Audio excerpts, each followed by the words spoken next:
Hello and welcome to all. Today we will discuss another 10 questions of Indian economy from PYQs.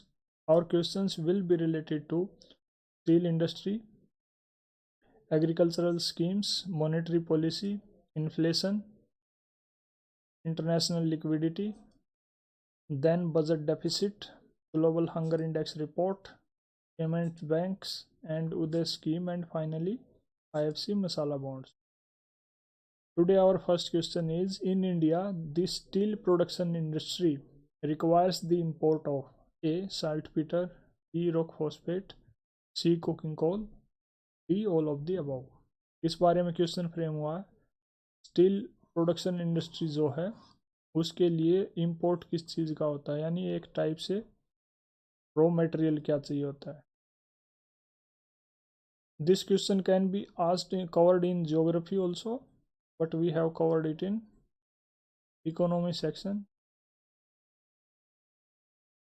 Correct answer is C. Coking coal क्या है, rock phosphate और saltpetre, इन सब के बारे में discuss करते हैं डिटेल से।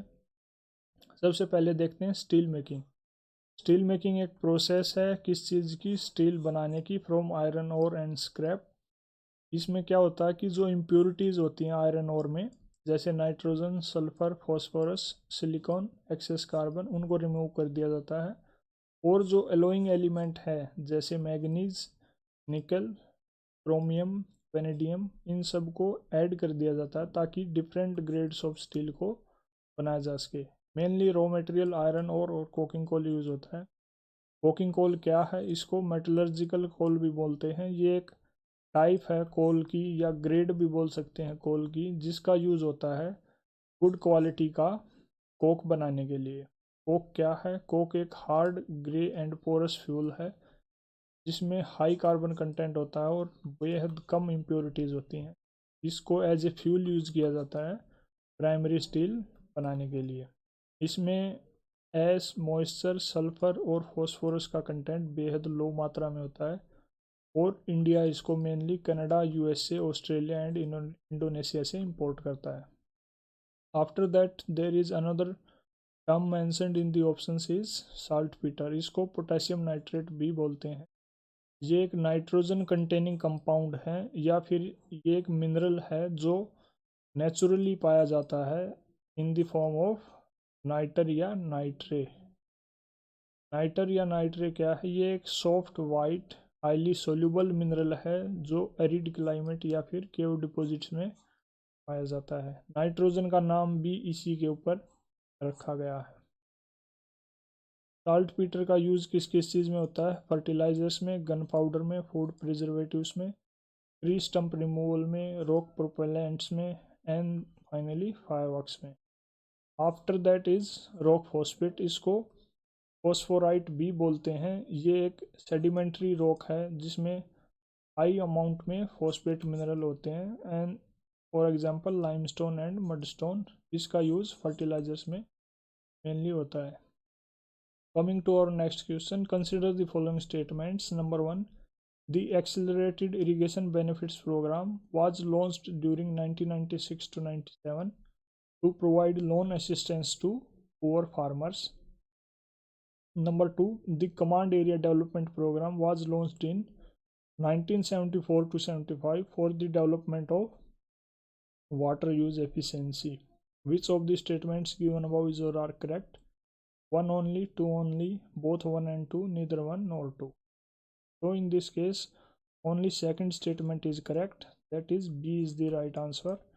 First statement is incorrect. Why? Because जो एक्सेलरेटेड इरिगेशन बेनिफिट प्रोग्राम था AIBP, वो लॉन्च तो 1996-97 में हुआ था, लेकिन जो लोन असिस्टेंस है वो पुअर फार्मर्स को नहीं बल्कि स्टेट गवर्नमेंट्स को प्रोवाइड किया गया था ताकि वो इरिगेशन प्रोजेक्ट्स में अच्छे से इन्वेस्ट कर सकें। तो this statement is wrong. Second is command area development programme 1974 में लॉन्च किया गया था ताकि वाटर यूज एफिशिएंसी को बढ़ाया जा सके। ये सब क्या है, इनके बारे में डिटेल से देखते हैं। एक्सेलरेटेड इरिगेशन बेनिफिट प्रोग्राम 1996-7 में लॉन्च किया गया ताकि लोन असिस्टेंस दिया जा सके किसको, स्टेट्स को। क्यों? ताकि जो मेजर इरिगेशन प्रोजेक्ट्स हैं उनमें स्टेट्स को हेल्प मिल सके और वो टाइम से कंप्लीट हो सके। अभी ये एज ए कंपोनेंट है प्रधानमंत्री कृषि सिंचाई योजना का, जो 2015 में लॉन्च की गई। Then comes command area development programme, इसको 1974 में लॉन्च किया गया था as a part of 5th 5 year plan. क्यों? ताकि वाटर यूज एफिशिएंसी को बढ़ाया जा सके इरिगेशन सेक्टर में, जिससे ओवरऑल एग्रीकल्चरल प्रोडक्टिविटी बढ़ सके। इसको रिस्ट्रक्चर और रिनेम कर दिया गया था 2004 में। करंटली इसको एज ए कंपोनेंट ऑफ प्रधानमंत्री कृषि सिंचाई योजना इम्प्लीमेंट किया जा रहा है in the form of her खेत को पानी। देन प्रधानमंत्री कृषि सिंचाई योजना को भी डिस्कस कर लेते हैं। ये क्या है? ये एक सेंट्रली स्पॉन्सर्ड स्कीम है जो 2015 में लॉन्च की गई थी। क्यों? ताकि जो वाटर का एक्सेस है फार्मिंग को वो बढ़ाया जा सके और जो कल्टीवेबल एरिया है अंडर एश्योर्ड इरिगेशन उसको एक्सपेंड किया जा सके, वाटर यूज एफिशिएंसी को इम्प्रूव किया जा सके और जो सस्टेनेबल वाटर कंजर्वेशन प्रैक्टिसेस हैं उनको प्रमोट किया जा सके। इसमें सेंटर स्टेट का शेयर 75:25 रेशियो में होता है, लेकिन नॉर्थ ईस्ट स्टेट्स के केस में ये रेशियो 90:10 हो जाता है। इसको मिनिस्ट्री ऑफ जल शक्ति इम्प्लीमेंट कर रही है। मेनली इसके 3 कंपोनेंट्स हैं। क्या क्या? एक्सेलरेटेड इरिगेशन बेनिफिट प्रोग्राम, हर खेत को पानी, and watershed development. After that comes third question, with reference to Indian economy consider the following. Number 1 bank rate, number 2 open market operations, public debt and public revenue. Which of the above is और are component या components of monetary policy? 1 only, 2 3 and 4, 1 and 2, 1 3 and 4। इस चीज़ पे, किस topic पे question frame हुआ है? Monetary policy. क्या पूछा गया है? मॉनेटरी पॉलिसी के इनमें से कौन कौन से कंपोनेंट हैं? Only first and second are the components, third and fourth are not. तो C is the correct answer. बात करते हैं मॉनेटरी पॉलिसी है क्या, उसके बाद इसके टाइप्स और कंपोनेंट्स को समझेंगे। मॉनेटरी पॉलिसी एक मैक्रो इकोनॉमिक पॉलिसी है जो मॉनेटरी मैटर से डील करती है। मॉनेटरी मैटर्स मतलब supply of money and credit and determination of interest rates. ये बाई मंथली अनाउंस की जाती है इसके द्वारा, आरबीआई की जो मॉनेटरी पॉलिसी कमेटी है उसके द्वारा। मेनली ये 2 टाइप की होती है, एक है एकोमोडेटिव या फिर एक्सपेंशनरी मॉनेटरी पॉलिसी, जिसमें क्या होता है कि फाइनेंशियल सिस्टम में ज़्यादा से ज़्यादा फंड्स को इंजेक्ट किया जाता है, यानी फंड्स की सप्लाई बढ़ाई जाती है। कैसे बढ़ती है फंड्स की सप्लाई किसी भी फाइनेंशियल सिस्टम में? जब बैंक्स इस पोजीशन में होंगे कि वो ज़्यादा से ज़्यादा पैसा लोगों को या इंडस्ट्रीज़ को दे पाएँ। वो किस सिचुएशन में होगा? जब बैंक्स अपने इंटरेस्ट रेट कम कर देंगे, यानी लोगों को बैंक में पैसा रखने से कम फ़ायदा होगा, तो वो फिर ज़्यादा से ज़्यादा पैसा बैंक से लेंगे।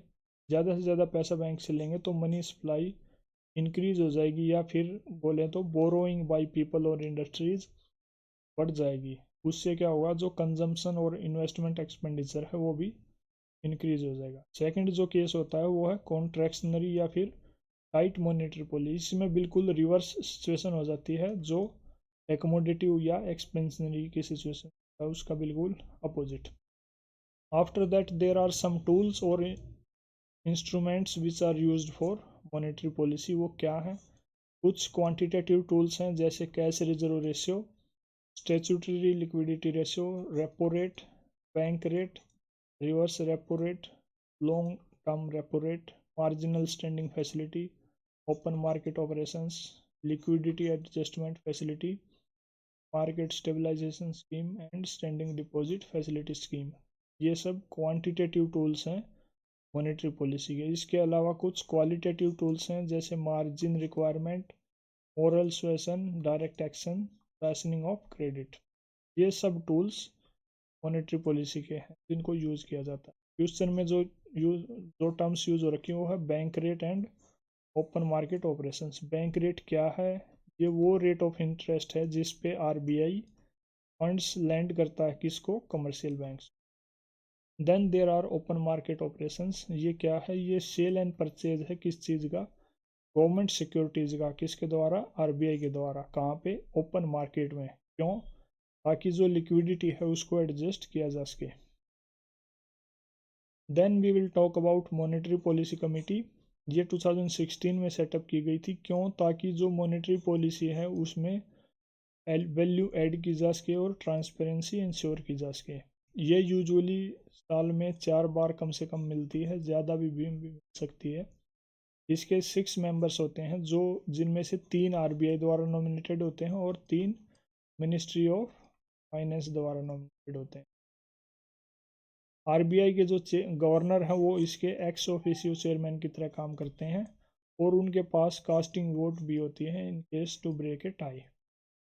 जो करंट मैंडेट है मॉनेटरी पॉलिसी कमेटी का वो क्या है कि भाई जो consumer price index based inflation है उसको 4% पे मेंटेन करना। Other two terms which are used in the options are public debt and public revenue. Public debt क्या है कि भाई जो टोटल अमाउंट बोरोड है गवर्नमेंट ने की है अपने डेवलपमेंट बजट को फाइनेंस करने के लिए, that is public debt. And then there is public revenue, total income of the government from various sources like taxes, fines, fees, sale of goods and services, etc. Next question is, with reference to inflation in India, which of the following statements is correct? A. Controlling the inflation in India is the responsibility of the government of India only. B. The Reserve Bank of India has no role in controlling the inflation. C. Decreased money circulation helps in controlling the inflation. D. Increased money circulation helps in controlling the inflation. इस topic पे question frame हुआ है inflation पे। Mainly क्या पूछा गया कि भाई इन्फ्लेशन को कंट्रोल कैसे किया जाता है, और एक और क्वेश्चन जो इसमें से डिराइव किया जा सकता है, किसकी अथॉरिटी, किसके पास ये अथॉरिटी है या रिस्पॉन्सिबिलिटी किसकी है कि भाई इन्फ्लेशन को कम किया जाए। That is the that authority is RBI, not the government of India. And decreased money circulation जो है वो मदद करता है इन्फ्लेशन को कम करने। इन्फ्लेशन के बारे में ऑलरेडी बेहद डिटेल से बात हो चुकी है लेक्चर नंबर 1 क्वेश्चन 6 में and lecture number 2 question 3। Link will be given in I button. Briefly यहाँ डिस्कस कर लेते हैं कि इन्फ्लेशन क्या है। इन्फ्लेशन जनरल राइज है किस चीज़ में, प्राइसेस ऑफ गुड्स और services over a period of time.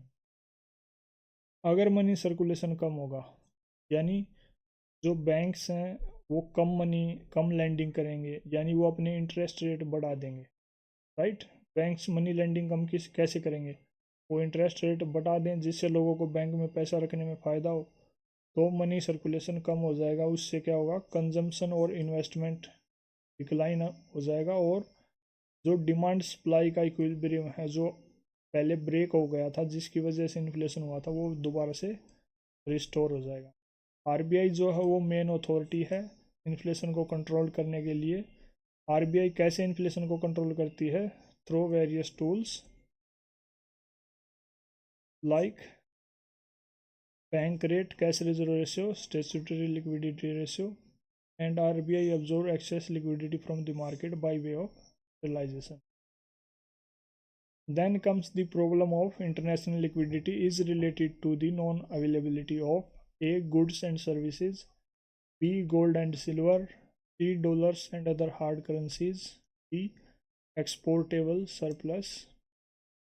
इस टॉपिक पे क्वेश्चन है इंटरनेशनल लिक्विडिटी। इंटरनेशनल लिक्विडिटी की प्रॉब्लम किस वजह से है, किस चीज़ की नॉन अवेलेबिलिटी से है। अगर आपको लिक्विडिटी टर्म का मतलब पता है जो ऑलरेडी हमने पहले लेक्चर्स में डिस्कस किया है, तो आप इसको, अगर आपको आंसर नहीं पता तो भी आप गैस कर पाएंगे कि dollar and other hard currencies are the most liquid that can be easily exchanged और changed for purchase of goods and services. तो in this case correct answer is C. International liquidity क्या है, it refers to resources available to national monetary authorities wire to finance their potential balance of payment deficit. It is associated with international payments that arise out of international trade in goods and services. And then the problem of international liquidity is related to non-availability of dollar and other hard currency. After that, there has been a persistent deficit budget year after year. Which of the following actions can be taken by the government to reduce the deficit? Number 1, reducing revenue expenditure. Number 2, introducing new welfare schemes. Number 3, rationalizing subsidies. Number 4, expanding industries. Select the correct answer using the code given below. 1 and 3 only, 2 and 3 only, 1 only, 1, 2, 3 and 4. इस चीज़ के बारे में question है किस topic पे? Deficit budget. Same question बिल्कुल ये 2015 में पूछा गया था, 2016 में भी सेम क्वेश्चन रिपीट हुआ बिल्कुल। कुछ ऑप्शंस यहाँ पे हैं, बाकी all the points are same. Budget deficit को कम करने के लिए गवर्नमेंट क्या क्या स्टेप ले सकती है, सिंपली ये पूछा। बजट डेफिसिट को कम करने के लिए reducing revenue expenditure and rationalising subsidy, these are the two most appropriate steps. Introducing new welfare scheme, इससे बजट डेफिसिट बढ़ेगा क्योंकि सरकार का खर्चा बढ़ेगा। And then expending industries is related. Deficit budget क्या है? डेफिसिट बजट एक सिचुएशन है जब गवर्नमेंट का खर्चा उसके रेवेन्यू से ज़्यादा हो। यानी गवर्नमेंट का रेवेन्यू कहाँ से आता है? वेरियस सोर्सेज, जैसे टैक्स है, फीस है, फाइन्स है, इन सब से गवर्नमेंट का जो रेवेन्यू आता है वो कम पड़ जाए गवर्नमेंट के खर्चे को फंड करने के। कैसे फंड किया जाता है, कैसे रिड्यूस किया जाता है डेफिसिट को? By reducing government expenditure, increasing tax collection and rationalising subsidies. Lecture 1 question number 4 में ऑलरेडी डेफिसिट फाइनेंसिंग पे बात हो चुकी है। प्रीलिम्स 2013 में एज ये क्वेश्चन आया था। It is also related to deficit budget. अगर इस कंसेप्ट को आप होलिस्टिकली पढ़ते हैं then you will be able to mark it. Which of the following is और आर द इंडिकेटर और indicators used by IFPRI to compute the global hunger index report? Undernourishment, child stunting, child mortality. Select the correct answer using the code given below. 1 only, 2 and 3 only, 1, 2 and 3, 1 and 3 only. इस बारे में question है जो global hunger index है उसको compute करने के लिए यानी उसको कैलकुलेट करने के लिए कौन कौन से इंडिकेटर्स यूज़ किए जाते हैं? तीनों ही इंडिकेटर्स यूज़ किए जाते हैं, राइट। बात करते हैं ग्लोबल हंगर इंडेक्स क्या है। ये एक टूल है इस चीज़ को मेज़र करने के लिए, to measure, assess and monitor global, regional and national level पर, कि भाई दुनिया में किसी क्षेत्र में या किसी देश में हंगर का क्या स्टेटस है, कितनी है, कम है या ज़्यादा है, बढ़ रही है या घट रही है। इसको कौन पब्लिश करता है? Concern wild life and belt hunger helps, ये दो ऑर्गेनाइजेशंस हैं इंटरनेशनल लेवल पे तो इसको पब्लिश करती हैं एनुअली। मेनली 4 इंडिकेटर्स का यूज़ किया जाता है। नंबर 1 अंडर न्यूरिशमेंट, इसका मतलब क्या है कि कितने परसेंटेज लोग इनसफिशिएंट कैलोरीज कंज्यूम कर रहे हैं। सेकंड जो है चाइल्ड स्टंटिंग, मतलब कितने परसेंट बच्चे जो 5 साल से कम हैं और जिनका वेट उनकी उम्र के हिसाब से कम है, सॉरी वेट नहीं, हाइट, जिनकी हाइट उनके उम्र के हिसाब से कम है। आफ्टर दैट चाइल्ड वेस्टेज, ये क्या है कि भाई कितने परसेंट बच्चे जो 5 साल से कम हैं और उनकी हाइट, उनका वेट उनकी हाइट के कंपैरिजन में कम है। ये थोड़ा कंफ्यूजिंग है, you have to remember it carefully. Stunting मतलब हाइट का इश्यू है, एज के अकॉर्डिंग, एज के कंपैरिजन में हाइट कम है। वेस्टेज मतलब W से आप याद कर सकते हैं वेट, यानी वेट कम है हाइट के कंपैरिजन में, right. Then fourth child mortality, कितने परसेंट बच्चे 5 साल की उम्र से पहले ही मर जाते हैं। After that it measures the severity of hunger on the scale of 0 to 100। 0 का मतलब है कि हंगर बिल्कुल नहीं है, 100 का मतलब है वर्स्ट सिचुएशन। इस स्केल में जो जिनका स्कोर 50 या अबव है वो एक्सट्रीमली अलार्मिंग सिचुएशन है। In case of 35 to 49.9 alarming situation, 20 to 34.9 serious situation, and 10 to 19.9 moderate situation, and below 9.9 low hunger level। अब बात करते हैं ग्लोबल हंगर इंडेक्स 2023 का डाटा की, जिसमें वर्ल्ड की एवरेज जो है वो 18.9 है, यानी हंगर का लेवल मॉडरेट लेवल पे है, यानी इस कैटेगरी में आप। लेकिन इंडिया का स्कोर 28.7 है, यानी इस कैटेगरी में सीरियस सिचुएशन है। इंडिया की रैंक 111 है आउट ऑफ 125 कंट्रीज़, जो कि इंडिया के नेबर जैसे श्रीलंका, नेपाल, बांग्लादेश और पाकिस्तान से भी कम है। यानी इंडिया में जो हंगर की सिचुएशन है वो श्रीलंका, नेपाल, बांग्लादेश और पाकिस्तान से भी बुरी है। The establishment of Payments Bank is being allowed in India to promote financial inclusion. Which of the following statements is or are correct in this context? Number 1. Mobile telephone companies and supermarket chains that are owned and controlled by residents are eligible to be promoters of payment banks. Number 2. Payments banks can issue both credit cards and debit cards. Number 3. Payment banks cannot undertake lending activities. Select the correct answer using the code given below. 1 and 2 only, 1 and 3 only, 2 only, 1, 2 and 3। Main topic क्या है जिस पे question frame हुआ है? Payment bank.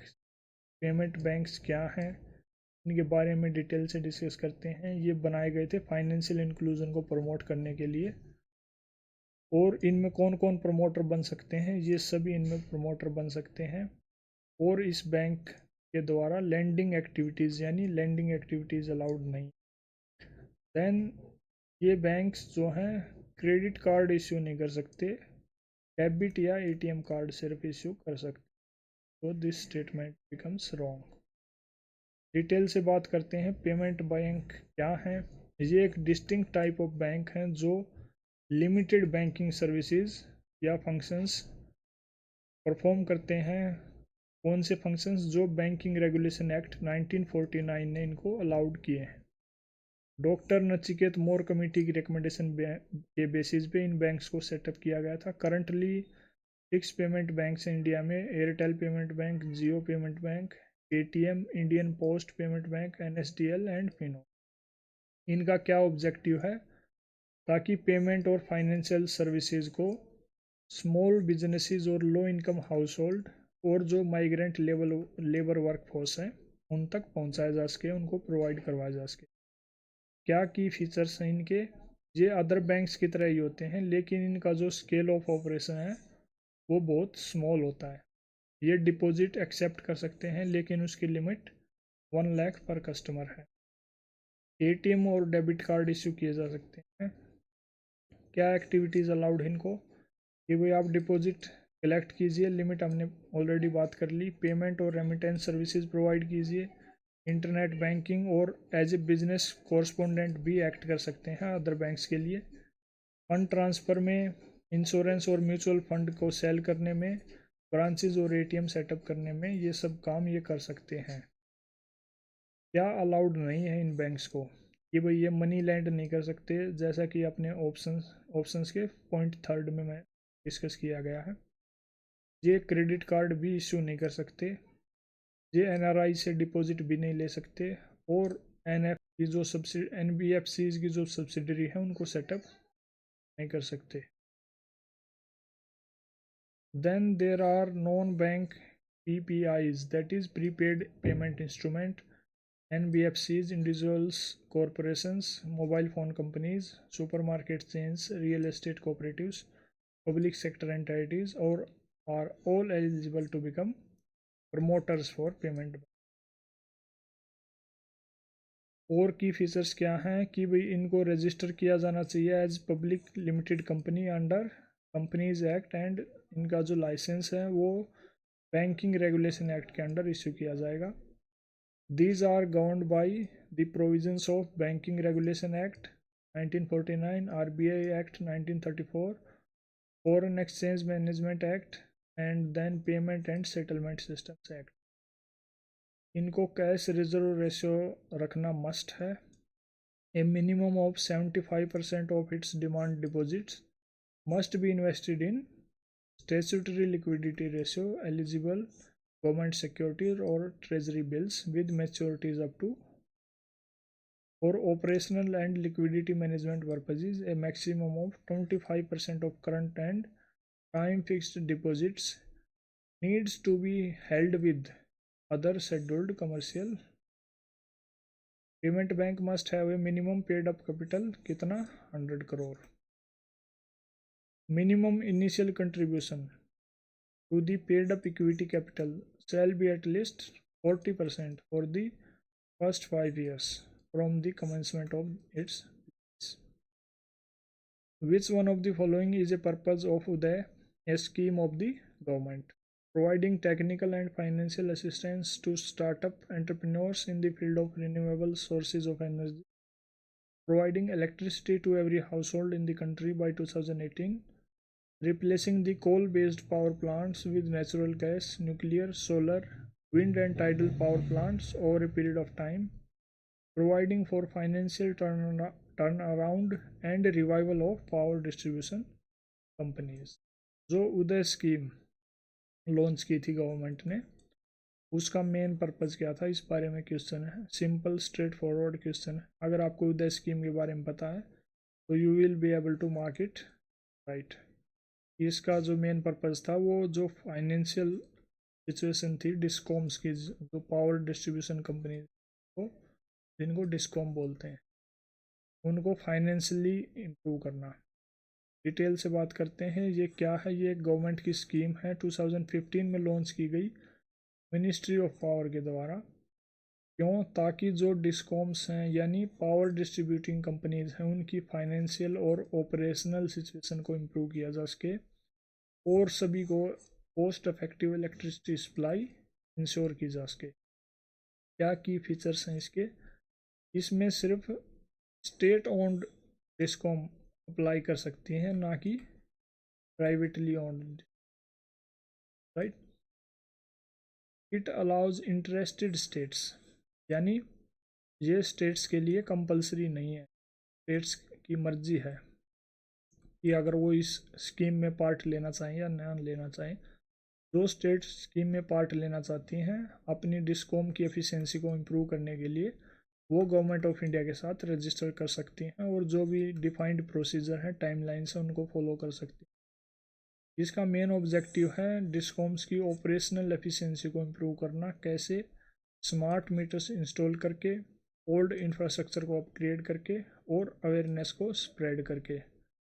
Then it will be the responsibility of the state to take over 75% of debt incurred by DISCOM as on 30/11/2015. After that, 50% in 2015-16 and then 25% in 2016। मतलब जो state government है वो इन companies का डेप्ट का खर्चा उठाएगी। The target to provide operational and accessible 24/7 power to all. इसका जो मेन टारगेट है 24/7 सबको पावर प्रोवाइड की जाए। With reference to IFC Masala Bond, sometimes seen in the news, which of the statement given below is or are correct? Number 1. The International Finance Corporation, which offers these bonds, is an arm of World Bank. Number 2. They are the rupee-denominated bonds and are a source of debt financing for the public and private sector. Select the correct answer using the code given below. 1 only, 2 only, both 1 and 2, neither 1 nor 2। क्या main topic है जिस पे question frame हुआ है? IFC मसाला bonds. IFC मसाला bonds क्या हैं, इनको कौन इश्यू करता है राइट? जो इंटरनेशनल फाइनेंस कॉरपोरेशन है ये एक वर्ल्ड बैंक की आर्म है, वही इसको इश्यू करती है। Then these are rupee denominated bonds which are also source of debt financing for public and private sector. तो C is the correct answer. Detail से बात करते हैं IFC मसाला बॉन्ड्स क्या हैं। ये रुपी डिनोमिनेटेड बॉन्ड्स हैं। रुपी डिनोमिनेटेड का मतलब क्या है कि जो भी पैसा लिया जाएगा वो इंडियन रुपीज़ में होगा, ना कि फॉरेन करेंसी में। फर्स्ट टाइम इनको 2014 में इशू किया गया था IFC के द्वारा। इनका मेन ऑब्जेक्टिव क्या है कि इंडिया में जो इंफ्रास्ट्रक्चर प्रोजेक्ट्स हैं उनको फंड करना और इंटरनल ग्रोथ को बढ़ाना बोरोइंग के थ्रू, और इंडियन करेंसी को इंटरनेशनलाइज करना। ये इंडिया के बाहर इशू किए जाते हैं। इसके द्वारा इंडियन एंटाइटीज़ और कॉरपोरेट के द्वारा इसको जो ऑफशोर इन्वेस्टर हैं उनको, और raising money from overseas market. These are the source of debt financing for public and private sectors.